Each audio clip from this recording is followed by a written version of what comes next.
auscultación pulmonar es una técnica clínica en que consiste en escuchar los sonidos respiratorios mediante un estetoscopio para evaluar el estado del sistema respiratorio. Asimismo, permite identificar alteraciones funcionales y estructurales del pulmón. Es uno de los componentes más importantes del examen físico respiratorio. La auscultación es vital porque permite diferenciar sonidos normales de anormales. Asimismo, permite distinguir entre el murmullo vesicular normal y los ruidos adventicios anormales como crepitantes, sibilancias o roncos. Asimismo, es crucial para detectar condiciones como neumonía, EPOC, asma, edema pulmonar, enfisema o cáncer de pulmón.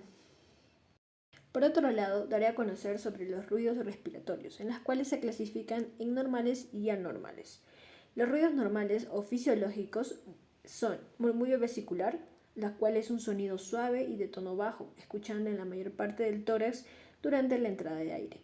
Asimismo, también encontramos lo que es el soplo broncovesicular o troncobronquial, las cuales es un sonido más áspero y altos que se escuchan cerca de la tráquea y bronquios principales.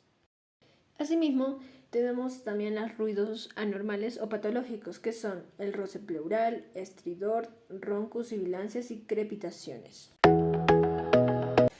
Vamos a iniciar con evaluar y ubicar los puntos con respecto al tema de auscultación pulmonar.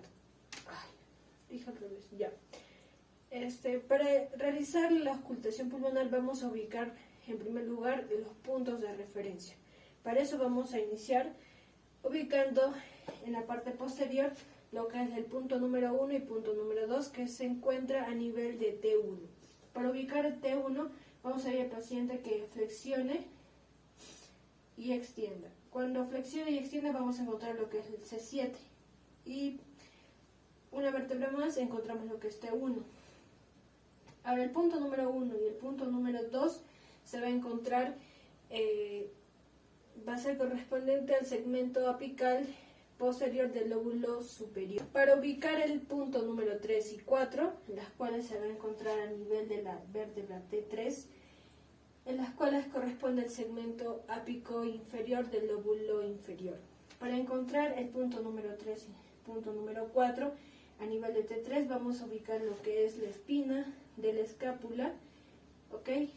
Otro punto de referencia también es en el ángulo superior, pero también otras literaturas se encuentran a nivel de la espina de la escápula, en el borde externo.